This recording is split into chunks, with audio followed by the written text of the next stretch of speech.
Olá, tudo bem? Nós estamos iniciando mais um Diálogos, o podcast do Farias Brito Universitário. Nós vamos hoje conversar, tanto no de hoje como no próximo programa, vamos conversar sobre as cidades. Qual é a cidade que temos? Qual é a cidade que queremos? E é importante discutir a questão municipal no momento em que nós estamos elegendo prefeitos e vereadores. Evidentemente, nós vamos discutir aqui os grandes temas, as grandes teses, para que a gente possa efetivamente fazer a crítica. Estamos concordando com o que está acontecendo? Podemos melhorar o nível das campanhas políticas? As propostas que estão sendo apresentadas, não só aqui em Fortaleza, no Brasil, são execuíveis? São razoáveis? Para isso, nós convidamos Arnaldo Santos. Ele é cientista político, pesquisador da Fundação Getúlio Vargas aqui em Fortaleza, o Getúlio Vargas Nordeste, né? E com certeza vai também nos mostrar outras experiências, o que é que ele tem visto também por outras capitais e outros estados brasileiros. E convidamos também a professora Sênia, ela que é professora de Direito Constitucional, Direito Eleitoral. Tudo, nós vamos conversar muito sobre o processo eleitoral, a legislação, como é que está, melhorou, avançou, não, o que é preciso fazer. E, portanto, tenho certeza que é um tema que o nosso público, aqueles que estão acompanhando os nossos podcasts, estão muito interessados, porque a gente quer uma cidade melhor, né? Arnaldo, Fortaleza, recentemente, segundo o IBGE, se mostrou a quarta mais populosa cidade do Brasil. Vamos lembrar que são 5.570 municípios. Também Fortaleza, hoje, é a cidade que tem o maior PIB, o maior produto interno bruto, né? Portanto, é uma cidade de muito negócio, de muito comércio, de muito serviço, de muitas atividades econômicas. No entanto, nós temos ainda boa parte da população vivendo na miséria. Ainda há fome em Fortaleza. Há uma grande concentração de riqueza. Então, penso eu que são temas importantes para a discussão dos candidatos a prefeito, dos candidatos a vereador, como melhorar a qualidade de vida da nossa população. Então, eu te pergunto, você é um analista político, você acompanha a política há décadas, você é da minha geração, você é da época ainda que o voto não era eletrônico, não é? A gente fazia aquelas... enfim, as campanhas eram diferentes, as campanhas... E eu quero saber se você percebe uma evolução, como é que você tem visto essa campanha, não só aqui em Fortaleza, mas em todo o Brasil. Ela é de acordo com as expectativas da população? Os candidatos estão trazendo respostas para as legítimas demandas do nosso povo? Bom, permita cumprimentá-lo, Arthur, e em seu nome cumprimentar aqui a instituição Farias Brito, assim como a professora Sênia, aqui, nossa colega nesse diálogo, nessa discussão. Eu tenho por princípio dar precedência para as mulheres. Você me coloca para falar. Porque ela e eu somos de casa, né, Sênia? Você é o nosso convidado. Só para descontrair. Bom, contextualizando um pouco aí sobre o problema das cidades que você falou, sermos uma cidade ainda tão pobre, com os índices de pobreza que nós temos que nos aviltam a todos. As cidades, tal como nós conhecemos hoje, sabemos, você é um historiador, surgem na região da Mesopotâmia, 2.500 anos antes de Cristo, se a memória não me trai. Isso. Onde hoje está situada toda ali a região do Iraque. Isso. E por que essas cidades existem? As cidades existem para as pessoas, para os seus habitantes, sejam eles nativos, sejam eles aqueles que optam por alguma circunstância estar naquela cidade. Portanto, não se admite de uma outra forma que a política trate as cidades da forma como vem tratando historicamente. Certo. Isso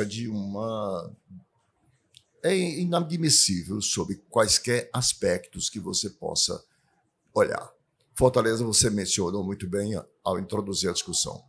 Quarta maior cidade do país, hoje a mais projetada em termos da região Nordeste, mais 2,5 milhões de habitantes. Recentemente, a Forbes, a propósito da fome e da miséria, elegeu os 8 homens mais ricos, os 8 bilionários deste país, e dentre esses, 3 são cearenses. Pois é. Isso, de alguma forma, explica por que ainda somos tão pobres, Ainda temos pessoas vivendo abaixo da linha da pobreza, e essa aí é uma área de pesquisa que a gente trabalha. Sim. Recentemente publicamos um relatório mensurando exatamente a pobreza no Nordeste, no estado do Ceará em particular. Então, isso é uma dívida que as lideranças políticas têm hoje para com a sua população.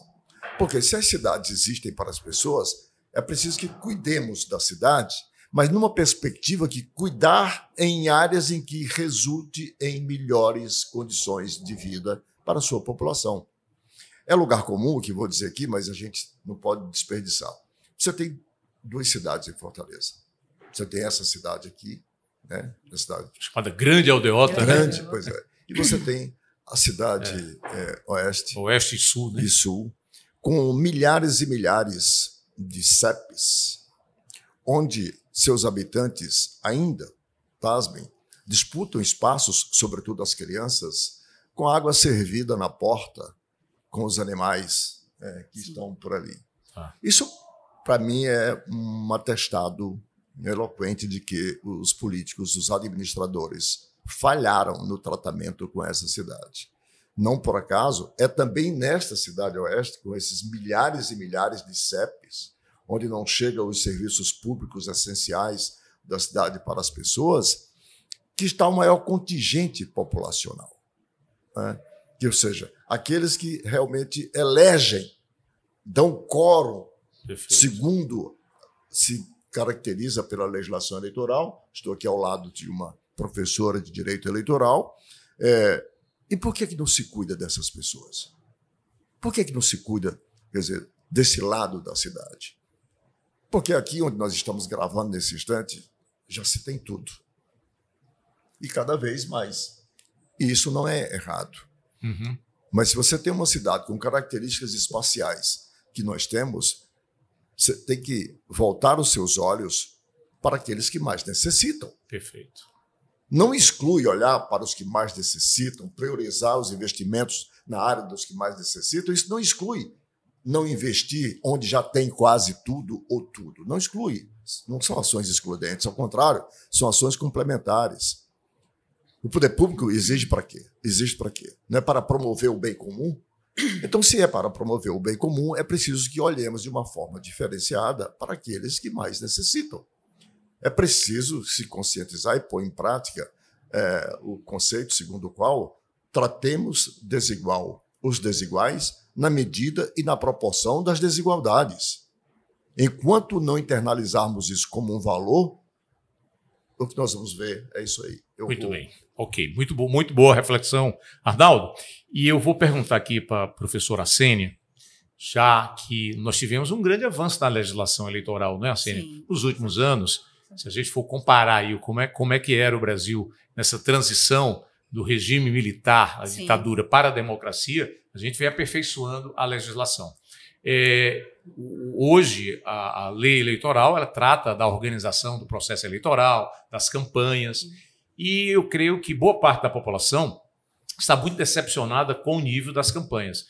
Basta ver, por exemplo, o que aconteceu em São Paulo, a famosa cadeirada, né? Onde um candidato, em pleno debate de uma televisão, joga a cadeira em cima do outro, enfim, teve que suspender ali, e o baixo nível que a gente vê nos debates eleitorais. Você acha que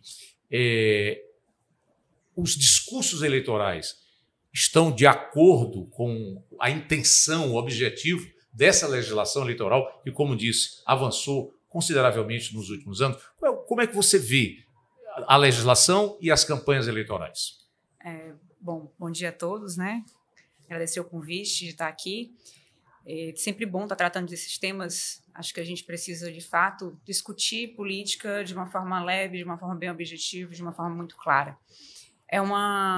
Algo que a gente percebe muito quando você passa para o lado do estudar o direito constitucional, estudar o direito eleitoral e as ciências políticas, e a gente começa a ver a prática, como tudo isso acontece, e os personagens e as figuras que estão envolvidos, nos dá essa sensação de que tem algo que está em descompasso, né? O que a gente consegue perceber hoje de uma forma muito clara? Apesar da gente ter uma Constituição de 88, com uma Constituição democrática, a Constituição cidadã, com vários direitos fundamentais, uma Constituição que é reconhecida mundialmente como uma Constituição avançada para a nossa época, né? Um país como o nosso, de dimensão continental, municípios que antigamente não teriam a autonomia orçamentária e financeira, só complementando a fala do professor Arnaldo, ele fala que as cidades elas iniciam ali na Mesopotâmia, tudo, as cidades-estado, né? Ali é o surgimento do Estado unitário, aquele Estado onde as decisões partem de um único chefe para serem executadas em todo o território. Imagina o Brasil numa dimensão continental, sendo um Estado unitário, a gente teria apenas o presidente da República passando todas as decisões. Nós vivemos em um Estado federado, onde os municípios têm autonomia financeira, onde os municípios elegem o seu representante, onde esse representante tem capacidade de tomar suas próprias decisões, onde esse representante e o legislativo capacidade de fazer uma normatização local para se pôr em prática todos os atos e as políticas públicas que poderiam ser tomadas, né? Então, dentro disso tudo, uma campanha municipal, ela precisaria vir recheada de grandes propostas, né? Haveria ali um espaço amplo para se discutir o que poderia ser feito. A Constituição Federal, quando ela traz os municípios no seu texto, ela traz com um rol de competências. Competências essas exclusivas, locais, que ninguém pode tomar decisão, nem Estado, nem Presidente da República, é só a gente lembrar o gigante acordou e os 20 centavos, né? Ali era uma proposta municipal. 2013, né? Era uma proposta municipal que seria definida e resolvida pelo prefeito. Isso é autonomia, né? Então, a gente tem uma série de competências que poderiam estar sendo discutidas nesse momento, políticas públicas que poderiam estar sendo, de fato, colocadas à mesa, sendo propostas reais e possíveis de execução, sendo colocadas às mesas, importante para a população. E aí, mais uma vez, puxando a fala do professor Arnaldo, o que a gente vê? Uma quarta em população, maior PIB, mas quando a gente vai para saneamento básico, nós estamos com 57%. 98% tem água na porta, mas 57% tem saneamento básico. Perfeito. Muito embora a gente tenha evoluído muito nos últimos 4 anos, né? Mais do que dobrado esse número de saneamento básico. E a parceria público-privada agora recentemente, sim, feita pela tudo Caves, isso não deixa de ser destacado, mas nos mostra ainda um atraso, por mais que tenha boa vontade. Então, não é uma coisa que a gente pode dizer que um único governo vai resolver. A gente precisa, de fato, que esses gestores venham ocupar o espaço das suas competências públicas, desenvolver as políticas públicas necessárias, mas, antes de tudo, retomando o meu começo, minha fala inicial, a gente precisa que a população entenda o que esses gestores podem fazer por ela. Né? A gente já teve campanha com municipal, me lembro demais, eu era estudante aqui na faculdade de Direito, e eu lembro que tinha um vereador que tinha uma proposta de discutir a pena de morte.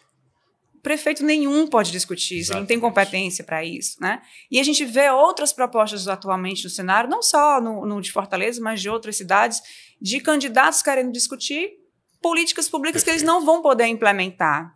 E aí, para finalizar a minha fala, retomando o início da minha fala, a gente precisa que esses personagens, eles de fato entendam o que eles estão fazendo ali.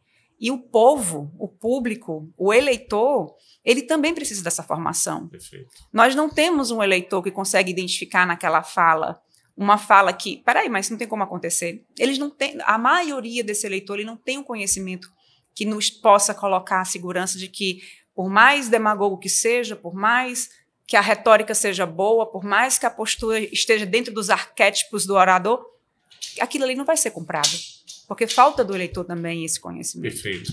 Arnaldo, eu queria pegar essa deixa aqui da professora Sene. Muitos defendem que existe hoje no Brasil uma polarização. Quer dizer, essa polarização, na verdade, ela vem há muito tempo. Se a gente for considerar para a década de 20, 30, 40, a gente poderia citar vários exemplos de polarização, né? E nas últimas décadas havia uma polarização entre a esquerda, liderada pelo PT, e o PSDB, os tucanos, né? Então a disputa era sobretudo entre esses dois grupos. E hoje, entre dois blocos, o bloco mais ligado ao ex-presidente Bolsonaro e o bloco ligado sobretudo ao presidente Lula. Então há uma polarização. Será que Isso é uma coisa boa para a eleição municipal? O professor Arsênio colocou muito bem. Nós temos que discutir esgoto, escola de qualidade, posto de saúde que não funciona, falta de médico, de enfermeiro, questão de pavimentação das vias, questão de ônibus, transporte. Como é que está o transporte urbano? Como é que está sendo essa questão sendo discutida? Quer dizer, a gente vê pouco isso e a gente vê muito essa polarização ainda, que parece que está caminhando para acontecer em muitas cidades do Brasil. Você acha que isso é uma coisa boa para a eleição municipal? Se me permite aqui uma expressão que eu ouvia muito meu pai dizer quando queria desqualificar algo, isso é uma lástima. Isso é uma lástima para a política, isso é uma lástima para as cidades e para o cidadão. Tá? Porque não importa quem vai ser eleito, o que o cidadão quer e precisa é que no dia seguinte o lixo seja coletado na sua porta. E, se possível, com reciclagem, né? E, se possível, com reciclagem, hoje, nos tempos atuais. Né? O que o cidadão quer é que no dia seguinte aquele que foi eleito garanta o transporte público de qualidade na hora certa para levá-lo para o seu trabalho e levar seus filhos para a escola. O que interessa é saber se tem creche suficiente no seu bairro para que o pai e a mãe de família, que hoje o casal trabalha, não é mais só o homem, possa deixar o seu filho em segurança, sabendo que ele está não só no processo de ressocialização ou de sociabilização, mas também de alimentação. Perfeito. Porque a nossa pobreza, ela é fundamentalmente a pobreza do saber. E o nosso problema não está no final, está na partida. Tá. Se eu não cuido das crianças, se eu não lhes garanto sociabilidade, escola, alimentação, nessa primeira infância, que é quando ela necessita para ter as condições necessárias para entender conforme o processo de evolução, então, amigo, nós vamos perder essa geração, como nós já temos perdido muitas outras. Então, isso é que me surpreende. Cuidar, essa palavrinha que a gente usa comumente e a gente não dá muita atenção para ela. Né? A gente precisa cuidar, né? A gente precisa cuidar das pessoas, certo? E cuidar das pessoas significa cuidar delas na fase mais essencial, que é na infância. Porque uma infância bem nutrida, já bem educada, ele vai escolher, ele vai ter capacidade, vai ter massa crítica para poder decidir o que ele quer. Tomando um pouco, disse a professora Arsênio aqui, eu queria retomar o problema da eleição legislativa, representação política da cidade, Câmara Municipal. Nós, de modo geral, cidadãos, temos uma tendência, até involuntária, a desprezar a eleição para vereador. Perfeito. Esse é um pecado que pode nos custar muito nesse processo de vencer essas dificuldades. Porque, meu caro internauta, é na Câmara Municipal onde se dá a legislação. Se eu tenho uma boa representação política, e quando eu falo de boa representação, não estou falando de composta por intelectuais, não. Sim. Composta de pessoas, primeiro, que tenha consciência da função que vai exercer. Pessoas que possam propor, através das leis, e aqui eu estou diante de uma professora especialista nessa legislação, as leis que vão redundar em políticas públicas para que este gestor, prefeito, para o qual nós olhamos 100% esquecendo o vereador, para que ele possa executar. Sim. É na Câmara Municipal que se dá a formatação do marco regulatório de qualquer iniciativa do Poder Executivo. Perfeito. Então, como não olhar para as eleições legislativas? Eu acho bom, eu quero fazer esse chamamento aqui, atenção, para que a cidadania política observe bem os vereadores. E não adianta você ficar olhando para aquele guia eleitoral em que ele, em 30 segundos, só diz o nome dele e mais meia dúzia de besteiras, tá? Porque não é aquilo. Conheça, ele está na sua rua, ele às vezes é o seu vizinho. Veja qual é a postura que ele tem, como é que ele age como cidadão, no seu ofício. E aí você vai poder, você tem esses elementos objetivos para você fazer a escolha e saber se, uma vez o elegendo, tá, ele vai cumprir digamos, com a função de legislar, fiscalizar, sobretudo fiscalizar o poder executivo, para que ele não saia aí fazendo tudo o que ele quer, gastando, quer dizer, do jeito ao seu bel prazer, os parcos recursos. E eu faço esse chamamento porque o Brasil está hoje, retomando aí a polarização, sofre hoje uma pobreza muito grande de homens. Há um deserto de homens. Em 1980, nos anos 80, mas especialmente em 1988, nós tínhamos duas utopias nos anos que antecederam a Constituição. Reconquistar a democracia e conter a inflação. Lembremos-nos das maquininhas etiquetando e tal. Então, essas eram as duas utopias da sociedade brasileira da metade dos anos 80 para o final. Graças a Deus e aos homens de boa vontade, para dizer assim, conquistamos essas duas utopias. A redemocratização, com a Constituição Cidadã, sobre a qual a professora Célia mencionou muito bem, e o controle da inflação com a nova moeda, o RV, Plano Real e tudo, que hoje nos permite ter os resultados que nós temos hoje na economia, embora muitos resistam em reconhecer. Né? Eram homens septuagenários ou quase octogenários. Eu estou falando de Tancredo Neves, Ulisses Guimarães, Leonel Brizola, o Sapo Barbudo, como ficou conhecido, Fernando Henrique, né? O Fernando Henrique, o Aureliano Chaves, o Zé Richa. A gente tinha aqui 2 dúzias de homens. Nós olhávamos para eles e dizíamos assim, quaisquer desses que venha assumir o país ou os seus estados, estaremos em boas mãos. Como disse, eram septuagenários, ou quase octogenários, os ciclos de vida se completaram. E eles foram morrendo. Nós vamos agora votar pela 18ª vez, 37 anos de democracia. Como nós votamos a cada 2 anos, vamos para a 18ª eleição, se a memória não me trai.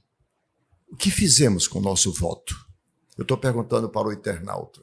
O que fizemos com o nosso voto que não fomos capazes de substituir essas lideranças que nos legaram a Constituição e o controle da inflação, sobre as quais eu me referia agora? Arnaldo, essa é a pergunta que tem que ser feita. Eu vou fazer aqui essa pergunta para a professora Sênia, porque, de certa forma, hoje as informações são muito mais fáceis de encontrar.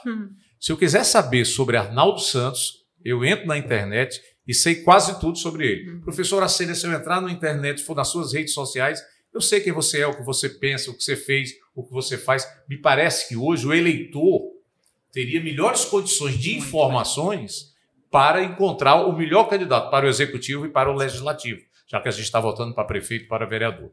Eu vou te fazer a seguinte pergunta, professora. Você não acha que há um excesso de marqueteiros definindo o voto e a campanha política? Se faz uma pesquisa, aí se descobre. Saúde e segurança pública são os 2 maiores problemas das cidades. Então, os programas, as propostas, são praticamente sobre esses temas. Um ou outro entra ali, um pouquinho e tal, mas você não discute a cidade, os grandes problemas que nós acabamos de discutir. Não há um excesso de poder aos marqueteiros, os candidatos estão presos a uma lógica da pesquisa e do marketing político? Sim. O que a gente percebe muito claro hoje, com a horizontalização, né, dessas informações. Antigamente para poder conseguir uma informação, você tinha A, B ou C, né, os editoriais que nos permitiam. Hoje não, a gente tem uma horizontalização, né? O que foi muito bom, permite, né, que essas informações cheguem, mas ao mesmo tempo traz uma certa preocupação em como que essas informações estão chegando. E aí você vem com esse papel do pentear, né? Do organizar, do como vai ser mostrado, qual o tom que você usa.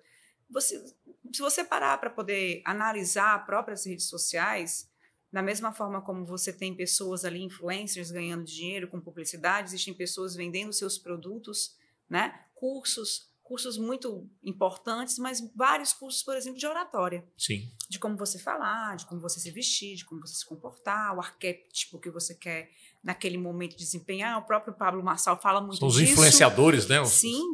Então, essa lógica do convencimento do passar uma opinião, passar uma imagem, né, para alcançar aquilo que você está encontrando, isso está disseminado. Isso é algo que, de fato, chegou para ficar. E está sendo usado na política há muito tempo.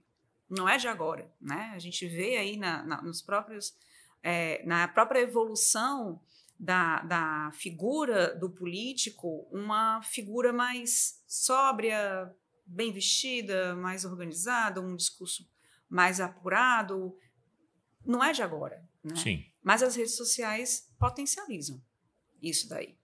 E essa potencialização dentro do algoritmo que a gente tem acaba trazendo um marketing à frente da preocupação da execução dessas propostas. E aí, professor Arthur, é uma outra reflexão. Por quê? Né? Que esses marqueteiros, por que a preocupação em trazer a melhor forma de convencer esse público é identificar qual é o problema principal e colocar aquele candidato para falar sobre aquilo ali de uma forma que atinja o seu público. Então, eu vou colocar uma pessoa, ele mais sério para aquele tema que é para as pessoas que se identificam com as pessoas mais sérias, ele mais descontraído com aquele público que é mais descontraído, para ele poder conseguir, de fato, estabelecer esse diálogo. Perfeito. Mas quando a gente permite que isso tome a frente das propostas e da capacidade, de fato, de gestão daquele candidato, e a imagem dele, a forma como ele fala e a proposta daquele momento que ele traz é o que de fato importa, a reflexão ela puxa para um outro lado. E aí o professor Arnaldo falou que a gente ganhou em 88 uma democracia. De fato, nós ganhamos um reconhecimento de um Estado que vai ser democrático, mas essa democracia a gente constrói no dia a dia. Sim, perfeito. Né? Não existe democracia se eu não tiver informação. Não existe democracia se eu não tiver eleição. Nós temos vários pilares para poder construir um Estado democrático. E algo que é muito importante quando a gente fala de política é a noção de accountability. O que seria isso? Seria o povo ter a noção de que pode cobrar e o candidato eleito ter a responsabilidade de prestar contas. Não aquela conta que ele presta com o Legislativo e com o Tribunal de Contas, mas a prestação de contas que ele tem com o povo que ele elegeu. Perfeito. E o próprio candidato também, de ter o espaço de exigir daquele que ele votou e foi eleito, que ele cumpra as suas promessas. Estava um dia desses discutindo exatamente isso. Ninguém hoje mais se preocupa. Plano de governo, alguém leu? Quantas pessoas leu o plano de governo de alguém?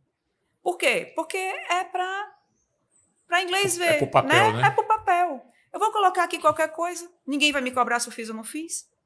Eu vou falar aqui o que tenho para falar, vou procurar o que precisa de fato melhorar, e aí durante a minha gestão eu vejo como é que eu faço. Muito bem. Eu vou fazer, para encerrar aqui, a mesma pergunta para os dois. Arnaldo, você acompanha a política no Ceará e no Brasil há pelo menos 50 anos. Né? Na rádio, televisão, você no jornal, você na universidade. Professora Sênia, professora de Direito Constitucional e Eleitoral. Se você tivesse de dar uma orientação, né, para os eleitores, para os cidadãos, como escolher bem um candidato a prefeito e um candidato a vereador? O que tem que ser observado nessa escolha? De certa forma, eu comecei a responder essa pergunta na minha resposta anterior, quando eu disse que não dá para se orientar pelo guia eleitoral, naqueles 30 segundos, porque eles não dizem nada a não ser, às vezes, provocar risos, né, pelo folclore que nos apresenta. Mas todo candidato mora em uma rua, em um bairro. Ele está lá, e são muitos. Como disse, o vizinho está lá. Então, nada melhor do que você, que convive com aquela pessoa, com maior ou menor proximidade, ver quais são os valores que essa pessoa, no seu dia a dia, defende. E pratica, né? Porque às vezes você defende e não pratica, né? Então é isso. Ele é um bom pai, ele é um bom marido, ele é um bom amigo, é uma pessoa civilizada, educada. Essa pessoa está sempre discutindo temas em que diz respeito ao seu dia a dia, da sua vida, porque isso são indicadores de que ele tem ou não tem compromisso com aquela função para a qual ele está se colocando. Tá. Então, não há forma mais eficaz do que você conhecer o candidato.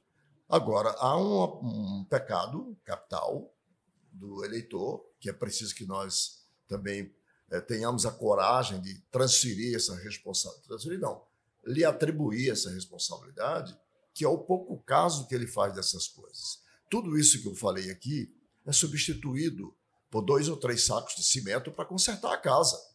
É substituído por 500 telhas para... Eu sei, isso é uma necessidade do cidadão, mas ele não pode fazer isso com o voto. E olha, você é um político nato, sai à rua, acompanha um candidato e vê qual é. O candidato não consegue fazer outra coisa a não ser atender esses pedidos, quer dizer, de cunho meramente pessoal. Sobre o marketing, rapidamente, não sei. O problema já começa aí, no pecado original. Quem é candidato precisa do marketing como meio para fazer chegar a sua mensagem melhor trabalhada. Mas ele não precisa de marketing para pensar por ele. Se ele deixa que o seu pensamento seja usurpado por um marqueteiro que veio lá de São Paulo, nada contra os paulistas, por favor, pensar Fortaleza, então o erro começa aí, no pecado original. Você olha para uma campanha, Arthur, por 3 perspectivas, pelo menos. A estética, que é aquela qualidade que você está vendo ali.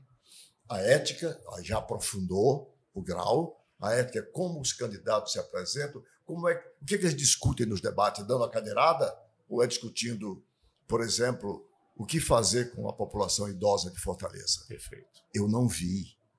Isso não entrou na pauta. E é 15% da população, hein? 15% mais de 60 da população, anos. E hoje em torno de 20% como eleitores acima dos 60 anos. Portanto, um poder muito grande. Você viu alguma proposta? Vocês leram alguma proposta nessa direção? Então, não se está... Bom, aí vem a segunda, que é a terceira vertente para você olhar, que é a de conteúdo, que é essa que eu estou dizendo aqui. A gente não vê, é de um vazio, é de uma omissão sobre os problemas da cidade que é inadmissível. Então, há um pecado original, e aí a responsabilidade é inteiramente dos seus candidatos, que por incapacidade ou por conivência se deixam ser guiados, desde que o marqueteiro pense por você. Muito aí bem. está ruim. Professora Sênia, a mesma pergunta para você. Como escolher um bom candidato a prefeito e a vereador, ou prefeita e vereadora? Eu acho que eu concordo plenamente com o que o professor Arnaldo falou. A gente precisa, de fato, ter essa busca pela informação, né? Como a gente estava conversando, a informação hoje ela horizontalizou de uma forma, se tornou tão fácil de ter que as pessoas se acomodaram a receber. E mais busca para saber quem é aquele candidato, em quem que eu vou votar, quais são as minhas opções, o que aquele candidato tem de história, do que ele está fazendo, do que ele não está fazendo. Se eu preciso de uma escola no meu bairro, eu preciso de um posto de saúde no meu bairro, eu preciso de saneamento básico no meu bairro. Quem é que está ali, que de alguma forma se envolve com esse tipo de temática? Porque a gente tem as preferências, né? Aquelas políticas públicas que, de fato, brilham os nossos olhos. Então, você precisa, de fato, procurar e entender quem são os candidatos que estão aí. Não apenas deixar que aquilo ali venha até você, né? Eu acho que o brasileiro ele precisa, tá mais do que tarde, sair dessa posição passiva e começar a buscar, de fato, o que lhe interessa, né? E ter essa noção de accountability, de fato, estar ali cobrando o que está sendo feito. Acompanhar durante todo o mandato, não só votar, né? Acompanhar aquele que você escolheu como seu representante, né? A partir do momento que você vende o seu voto por 3 sacos de cimento, bateu. As contas vendeu bateram. O voto. Acabou. Eu não tenho mais como chegar ali para pedir. A partir do momento que eu cheguei e vendi o meu voto para poder ter um atendimento, uma vaga, um cargo, o que for, acabou. Minhas contas bateram.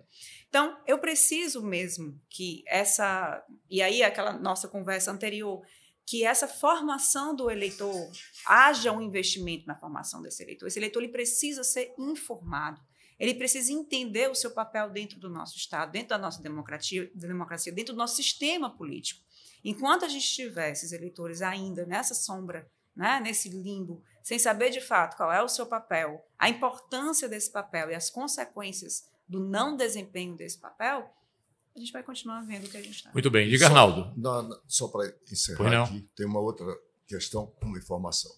Se o cidadão fortalezense se desse o trabalho de pegar a lei orgânica desta cidade, que é a Constituição Municipal, né? Que é a Constituição Municipal, e desse uma olhada, nós temos a mais avançada lei orgânica das cidades do Brasil.